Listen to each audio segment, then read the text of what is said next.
খারাপ তুই হাঙ্গ বছর ফ্রি ফায়ার মারাইয়া পর তুই রেজাল্ট করছো কত 2.38 খারাপ আবার এডিট মারাইয়া এবার ফেসবুকে একটা সোফার দিয়া আপলোড দেয় এ প্লাস পাইছো মামা থাম এত মোরা করে একটা কাইছে পাশে দিন দেন মামা দেন মুরব্বি মানুষের লাগে বেয়াদবি করতে যাই না মুরব্বি মানুষ এও সাইডার স্টিল খারাপ মামা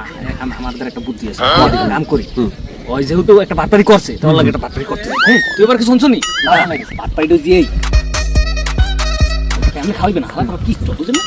এই তাই দেখ তুই যদি তোর বাহির দ্বারা না শুনাইতে চাও তোর এই রেজাল্টের কথা 2.38 পাইছো হ্যাঁ এইটা যদি না শুনাইছ চাও তাহলে দাদু তুমি মিষ্টি খাওয়ানোর ব্যবস্থা করো আর নাইলে তোমার কমাই কাকা উল্টোটা কাকা উল্টোটা কোনটা কোন উল্টো ওটা হইবে যাইয়া 8.2 আর তুই কও 3.8 উল্টোটা খাও খালি কমাও তোমার বাড়াই দিতে আসি দাদু তোমার বাড়াই দিতেছি মৌখিক ভাবে ওটা কোনো বিষয় না ওটা দেখ না তুমি মিষ্টি খাও আইলো তোকে বলার গাদার গাদামু আয় ওই কুটি শালা শালা ধন্য হইলে ও আমার গলায় কামে